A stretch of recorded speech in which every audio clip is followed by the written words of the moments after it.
그래요. 오늘 너무 기쁜 날이에요. 학습 세례식은 크리스천에게 약혼식, 결혼식 같은 의미입니다. 내가 주님을 사랑한다는 고백을 공개적으로 하는 날이죠. 어떤 상황에서도 주님에 대한 그 사랑의 언약을 지키겠다는 공개적인 다짐이요 선서입니다. 오늘 동현이 영재의 간증이 참으로 큰 은혜가 되셨죠.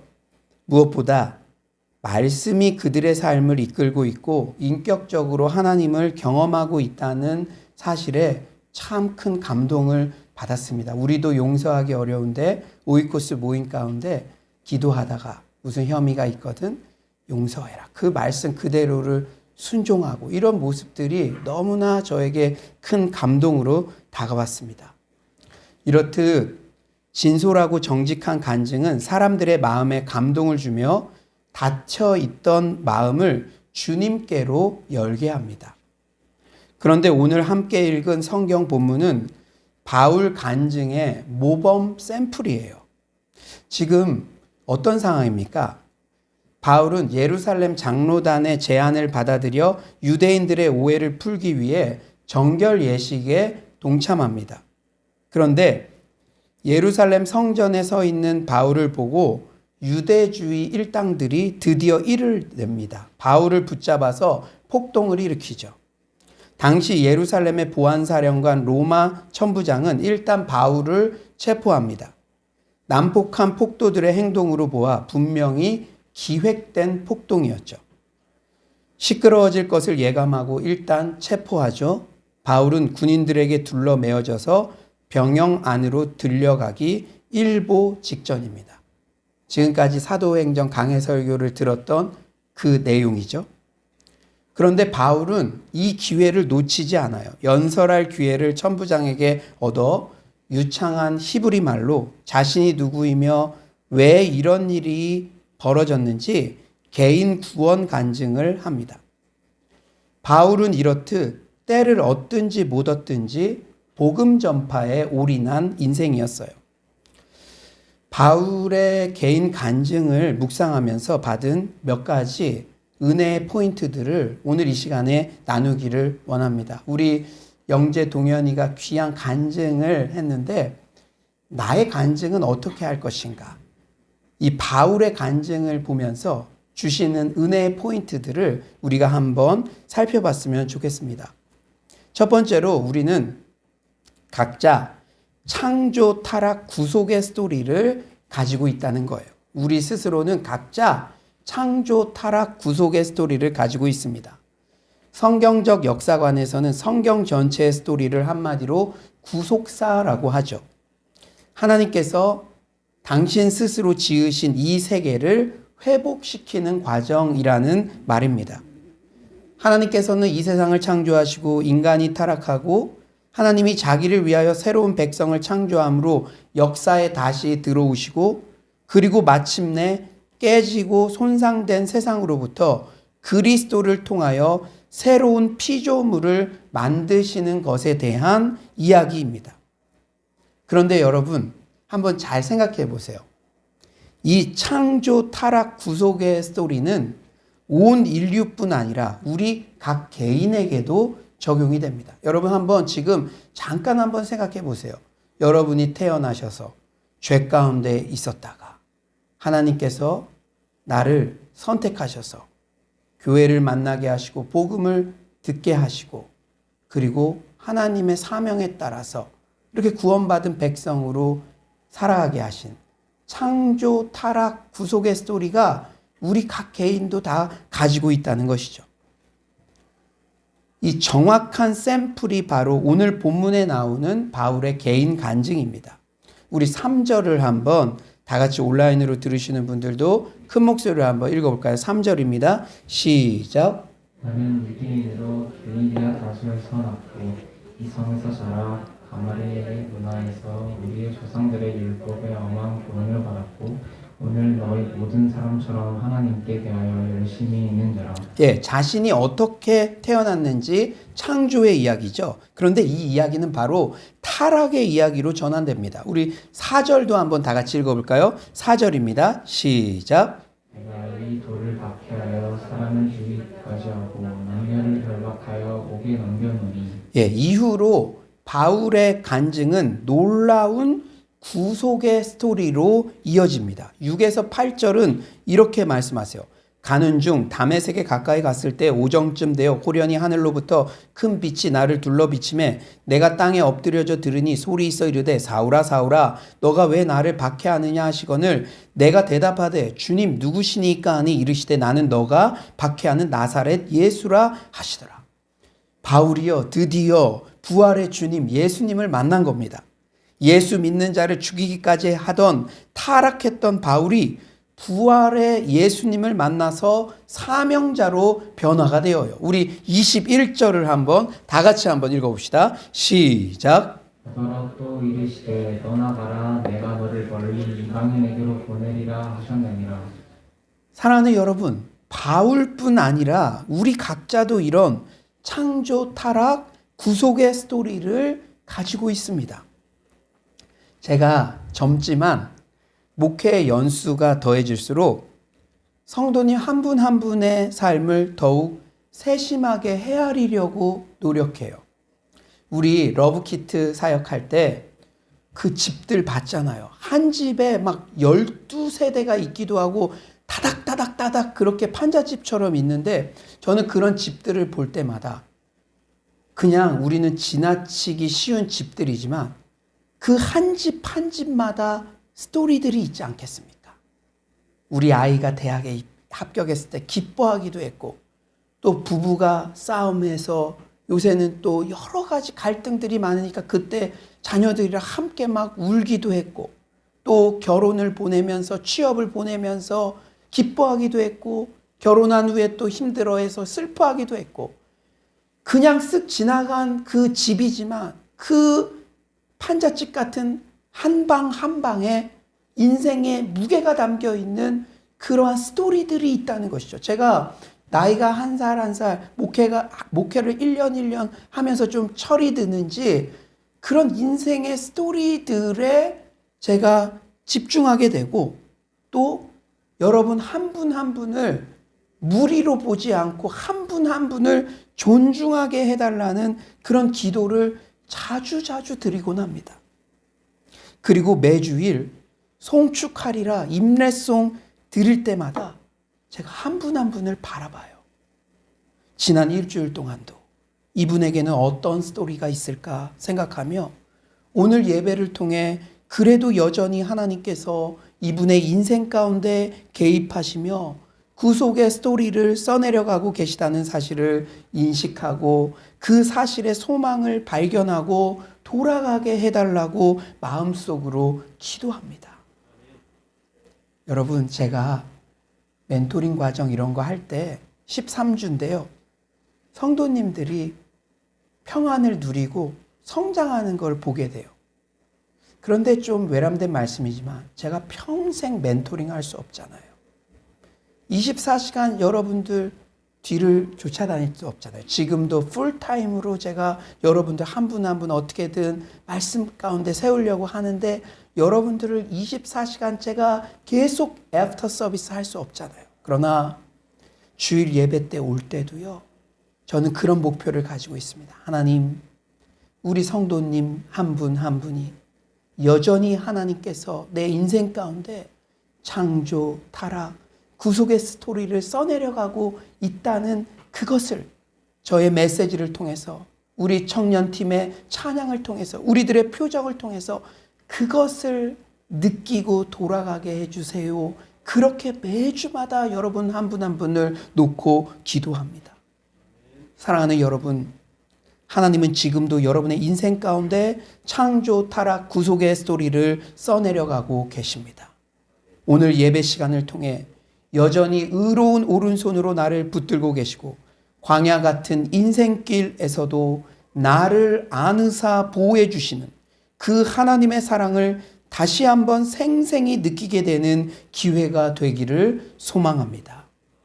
두 번째로 오늘 바울의 개인 간증을 통해서 우리가 얻을 수 있는 교훈은 우리는 각자 나의 간증이 있어야 한다는 거예요. 누구의 간증이요? 나의 간증. 여러분은 여러분의 간증을 가지고 계십니까? 신앙은 누가 대신 가져줄 수 없습니다. 목사님의 하나님, 부모님의 하나님, 친구의 하나님이 아니라 나의 하나님이라 부를 수 있어야 하죠.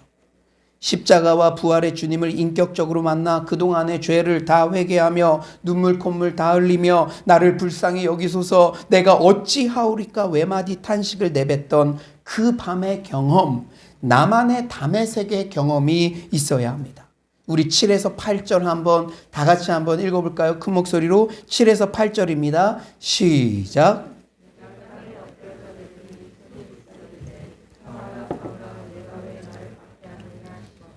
내가 대답하되 주님 누구시니까 하니 이르시되 나는 너가 백해하는 나사렛 예수라 하시더라. 사랑하는 여러분, 지난주 천정은 자매의 간증이 왜 그렇게 강력했습니까? 어디서 전해 들은 이야기가 아니라 리얼 자신의 이야기를 전했기 때문입니다. 철저한 안티 크리스천이었지만 죽음의 문턱에서 지옥까지 않기 위해 찾았던 하나님의 존재, 그리고 그 과정에서 자신이 인정할 수밖에 없었던 부활하신 예수님의 사랑, 말기암 한 여인의 치료의 분투기이자 믿음의 분투기인 리얼 자신의 이야기를 솔직담백하게 전하자 그 메시지가 강력한 공감을 일으켰고 울림이 되었습니다. 여러분 모두도 이미 부활하신 예수님을 만난 각자의 간증의 이야기들을 다 가지고 계신 줄 믿습니다. 부활의 주님은 지금도 우리의 일상 가운데 함께 하세요. 지난주 간증 집회를 통해 마음에 다시 살아봐야겠다는 의지와 소망이 생겼다면 부활의 주님을 이미 만난 것인 줄 믿습니다. 일주일 동안 그것을 유지했든 안 유지했든 간에 지난주 여러분 돌아가실 때 다 천국의 얼굴을 소유한 것 같았어요. 내가 예상 못했던 VIP들이 오고 우리 교회에 예상 못했던 그 영혼들이 왔을 때 여러분들이 함께 천국 잔치에 동참하는 듯한 그런 표정을 보았습니다. 이미 부활의 주님을 만난 것인 줄 믿습니다. 여러분 우리 동현이의 간증을 들었죠. 서먹했던 아버지와의 관계가 복음으로 회복되었다면 부활의 주님 만난 것이죠. 우리 영재 험으로 점출되었던 인생에 말씀을 통해 소망이 생겼다면 부활의 주님을 만난 것입니다. 그런데 우리 주변에는 이런 소소하지만 정직한 나의 간증을 전해주어야 할 수많은 영혼들이 있습니다. 여러분들의 표정을 보니까요. 여러분 들어오실 때 표정이랑 지금 표정이랑 완전히 달라요. 들어오실 때 어떤 영혼의 무게가 있은지 모르겠으나 찬양하며 이 친구들의 간증을 들으며 세례식은 은혜의 통로가 되잖아요. 은혜가 강력히 임했던 현장을 보며 말씀을 들으니 여러분의 마음에 평안이 임하며 다시 해봐야겠다는 그런 마음을 이미 주신 것, 부활의 주님은 오늘도 여러분 곁에 계시며 여러분의 일상 가운데 이미 만나주신 줄 믿습니다. 여러분 지난주 놀라지 않았나요? 공식 전도 축제도 아닌데 너무나 많은 새가족과 방문자들이 왔어요. 그만큼 코로나 2년을 보내면서 영혼의 위로가 필요한 이웃들이 우리 주변에 많다는 방증이죠. 집회 이후에도요. 제가 그때도 이곳에서 1시간 이상 말기암 환자가 골반도 지금 굽히면은 너무 아프다. 여러분 뼈가 골다공증 이런 것도 고통스러운데 뼈가 으스러지고 있는 고통은 어떤 고통일까요? 그런데 영등포에 집회하러 갔어요. 1시 10분에 끝났는데 2시부터 집회입니다. 그래서 제가 그 집회 영상도 찾아보고 또 그 이후에도 건강 때문에 안부를 전했어요. 집회 이후에도 천정은 자매와 소통하면서 늘 마지막 인사말은 제가 이렇게 전합니다. 제가 목사고 그분이 성도인데도 불구하고 제가 이렇게 다짐하게 되더라고요. 저도 부활의 증인으로 살겠습니다. 그러면 그분이 아멘 아멘 아멘. 저는 생각을 해요. 그 새벽에 아침에 일어났는데 얼마나 고통스러울까. 그래도 저도 부활의 증인으로 살겠습니다 하면 아멘, 아멘, 아멘. 얼마나 밝은 답신을 보내주는지 모릅니다. 지난주에 온라인 삼겹줄 전도학교 3기가 시작되었어요. 그런데요, 이번에는요, 인도자인 저부터 각고의 다짐을 했습니다. 우리 집에서부터 하나님 신나 오이코스 모임을 개척하자. 내가 계속 전도했지만 이번 3기 때는 특별히 내가 이렇게까지 진행했다. 이건 좀 어렵다. 그런데 이렇게 만났다. 진짜 매주마다 내 삶으로 가르쳐야겠다. 이런 마음이 강하게 들더라고요. 이번 멤버들 그 기도 제목 들었을 때 내가 그 마음이 강하게 들더라고요. 우리 집에서부터 오이코스 모임을 개척하자. 여러분, 영재가 하나님 신나 오이코스 모임을 통해 예수를 영접하고 학습 세례까지 받은 이 열매 얼마나 값집니까? 하나님 신나 오이코스 모임은 코로나 시기 최적화된 전도 방법을 우리 교회에 미리 알려주신 하나님의 선물인 줄 믿습니다. 저도 더 적극적으로 집 근처에서 노방전도도 하며 저의 간증, 제가 만난 부활의 주님을 전할 계획입니다. 그런데요, 신기한 것은요, 착한 마음만 먹었는데도 벌써 2명의 평화의 사람을 만났어요. 한 명은 동사무소 직원. 여러분, 이제 우리 러브키트 이 사역도 하는데 제가 이렇게 전화하면서 어디 사세요? 동사무소 직원한테. 저희 집 근처에 살더라고요.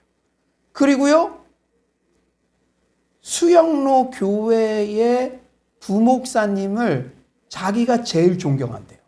그런데 그 부목사님이 수영로 교회 가기 전에 이 강동 하남 지역의 교회에서 사역을 하셨더라고요. 내가 수영로 교회에서 왔다 그러니까 이제 동사무소 관련된 일은 다 1번 창구로 찾아오래요. 와, 놀랬어요. 여러분, 동사무소 직원이면 그 지역의 어려운 영혼들, 핍시의 영혼들 다 알 수 있잖아요. 또요, 이런 마음을 가지고 제가 커피숍에 갔는데, 아이고, 사장님, 교회 다니시는 분 같아요. 항상 친절하셔서. 그러니까 너무 좋아하면서 제가 교회 오빠를 하는 소리 많이 들어요. 그런데 저는요, 카톨릭이에요. 카톨릭. 그러는 거예요. 그래서 제가, 아, 사장님 어디 사세요? 그랬더니 또 우리 집 주변에 산다는 거예요. 그래서 여러분들 또 너무 가서 아는 척 하지 마시고, 이 교육관 바로 건너편에 그 알콩달콩 그 커피숍인가 우리 자주 가는데 그 사장님 약간 여성스럽지만 늘 친절하신 그분이에요. 그분. 우와, 그래서 하나님께서 와, 이렇게 착한 마음만 먹었는데도 이런 귀한 사람들. 그래서 저 기회가 되면 이제 우리 집에 초대해서 그 지인들과 같이 이 하나님 신나 오이코스 모임을 창조부터 예수 그리스도까지 그 과정들을 제가 진행해 나가려고 지금 기도하고 있습니다. 여러분들도 같은 마음으로 기도해 주셨으면 좋겠어요. 사랑하는 여러분, 우리가 언제 가장 행복하고 기쁩니까? 복음 전할 때입니다. 우리 모두 코로나의 고통으로 오히려 우리의 이웃들이 영혼의 위로를 받기 원하며 복음의 수용성이 높아진 이때 나의 간증, 내가 만난 부활의 주님을 적극적으로 전하는 기회로 삼기를 간절히 축원합니다. 세 번째로는 오늘 이 바울의 간증을 보면서 우리에게 주시는 깨달음은 복음은 미래적인 것입니다. 복음은 미래적인 것. 복음은 과거적인 것이라고요? 아니에요. 미래적인 것입니다. 복음은요. 오늘 바울의 간증을 내용적으로 살피면 세 부분으로 나뉘어요. 첫 번째는 3에서 5절 그리스도를 만나기 전, 두 번째는 6에서 16절 그리스도를 만난 과정, 세 번째는 17에서 21절 그리스도를 만난 후.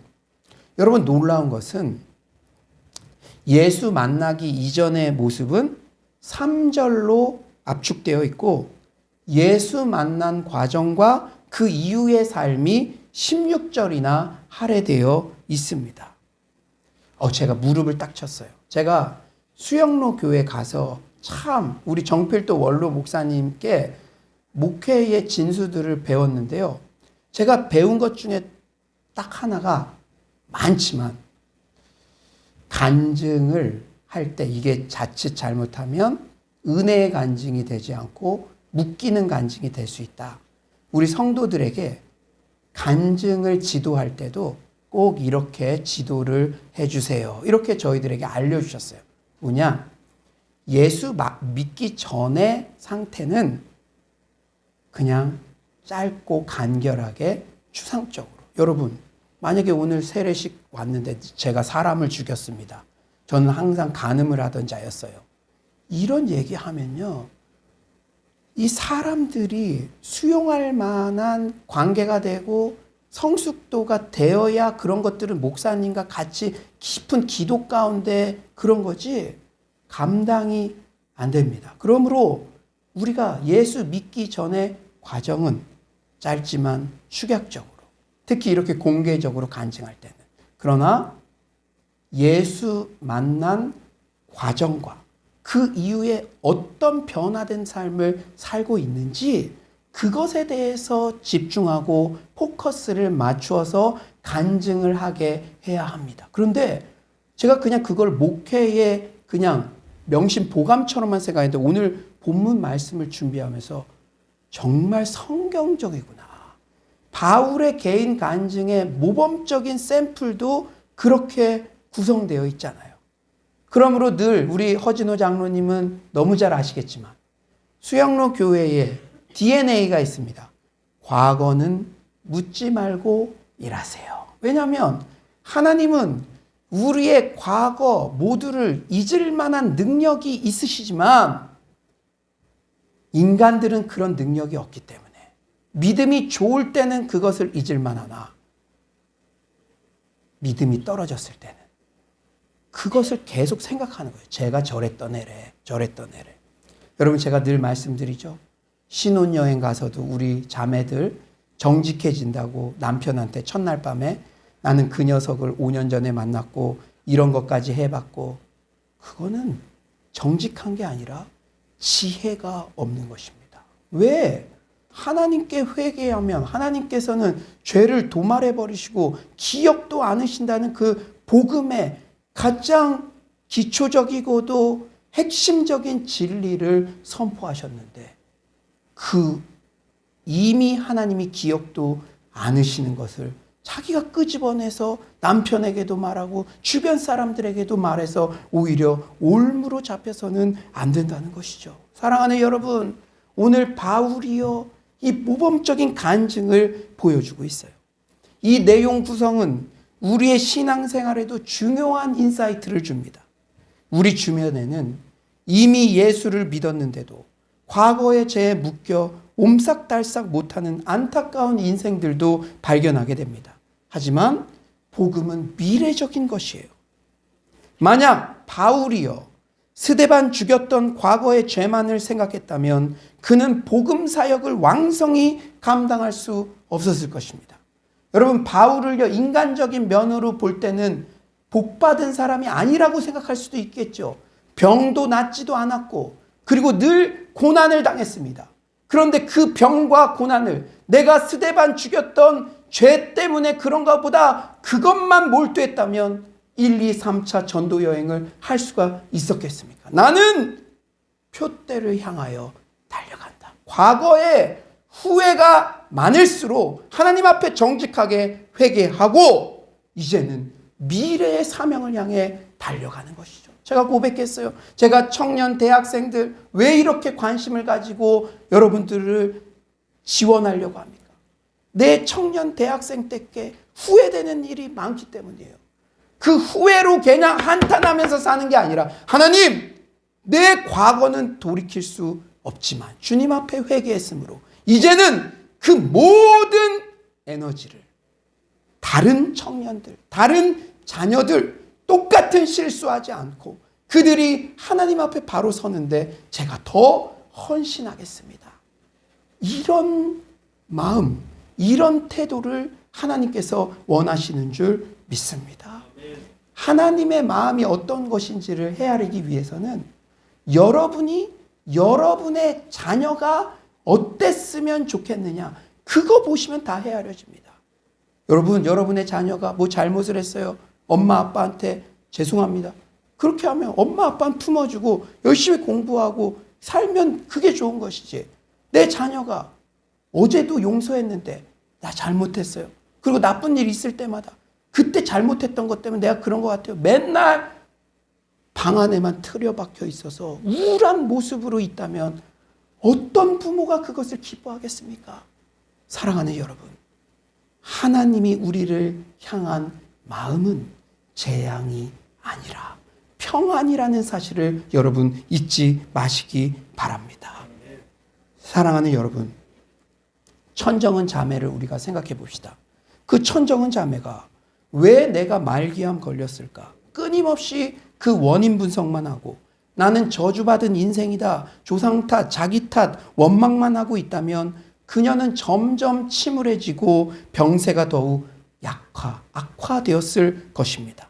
하지만 우리가 천정은 자매의 삶에 위로를 받고 환호를 보내는 것은 그럼에도 불구하고 그녀가 부활의 증인으로 현재 살아내고 있기 때문인 줄 믿습니다. 우리는 지난 그 대단한 집회 메시지를 들으면 희망이 솟는 것이죠.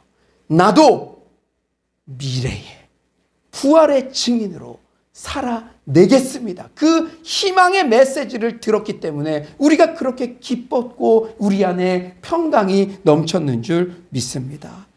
사랑하는 여러분, 천정은 자매는 심지어 병의 원인을 찾아내서 단지 낫는 것을 목표로 삼는 게 아니라 암도 주님 선물입니다.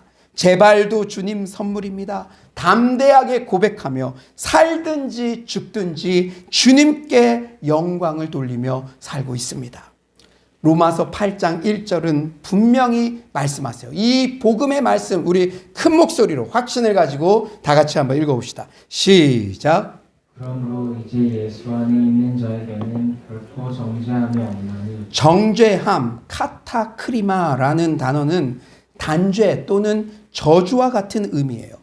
그리스도 안에 있는 신자들은, 여러분 잘 들으십시오. 신자들은 다른 거예요. 그리스도 안에 있는 신자들은 비록 범죄할 때 책망과 징계는 받지만, 왜냐하면은 인격적으로도 또 성숙해야 되고 바른 길을 가야 돼서 책망과 징계는 받지만 결코 정죄함, 곧 저주는 없습니다. 그 이유는 예수님께서 우리의 받을 저주를 십자가에서 다 담당하셨기 때문입니다. 갈라디아서 3장 13절은 분명히 말씀하시죠. 우리 다 같이 한번 큰 목소리 읽어봅시다. 시작. 그리스도께서 우리를 위하여 저주를 받은 바 되사 율법의 저주에서 우리를 속량하셨으니 기록된 바 나무에 달린 자마다 저주 아래 있는 자라 하였습니다. 사랑하는 여러분, 여러분의 돕는 천사가 여러분의 은행 빚을 이미 다 갚아줬는데 나는 아직도 빚이 안 갚혀진 것 같아 감정적으로 슬퍼하고 맨날 은행 주변 한다면 그 사람만큼 어리석은 사람이 어디 있겠습니까? 살아계신 하나님의 말씀은 분명히 예수 그리스도께서 십자가에 달릴 때 우리를 위하여 저주를 받았다고 성경에 이미 명확하게 말씀하고 계신 줄 믿습니다. 그러므로 아무쪼록 우리 모두 바울 천정은 자매처럼 우리를 죄의 저주에서 완벽히 해방시키신 복음의 참된 가치를 깨닫고 구원 그 이후, 회개 그 이후의 사명의 삶에 모든 에너지를 집중시키시기를 소망합니다. 예수님도 말씀하셨죠. 열매로 알리라. 말만이 아니라 과연 나의 삶을 통해 얼마나 많은 사람에게 복음을 전하고 있는지, 성령의 인격적 열매를 맺고 있는지, 그 열매로 진검승부하는 참된 주님의 제자가 되시기를 소망합니다. 이제 말씀을 정리하겠어요.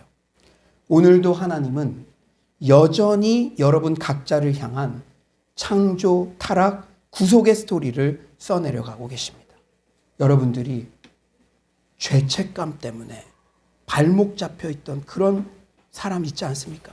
이제 내가 결혼을 해야 될 텐데 과거의 그런 것 때문에 막 그 생각만 하면은 그냥 처음부터 포기하고 싶어지고 이거 어떻게 해? 그러나 오늘도 여러분은 부활의 주님을 만난 거예요. 성령님께서 아니고는 여러분이 예수님을 주라고 고백할 수 없습니다. 성령, 여러분의 마음 안에 내주하시는 성령님이 충만하면 마귀는 한 길로 왔다가 7길로 도망가는 줄 믿습니다. 이 예배를 통해서 여러분들은 자유의 메시지, 부활의 메시지, 그 부활의 주님을 오늘도 만나신 줄 믿습니다. 사랑하는 여러분, 하나님께서 이끌어 가시는 그 구원의 스토리에 적극적으로 참여하여 부활의 주님을 일상에서 생생히 만나시기를 바랍니다. 오늘 이 시간 세례받는 대학생들의 모습에서 설교 말씀에서 소망과 용기의 한 자락이 다시 피어올랐다면 여러분은 이미 부활의 주님을 만난 것입니다. 부활의 주님을 만난 생생한 나의 간증을 통해 주변의 이웃들에게 복음을 담대히 전하는 서울로의 모든 성도님들 되시기를 간절히 축원합니다.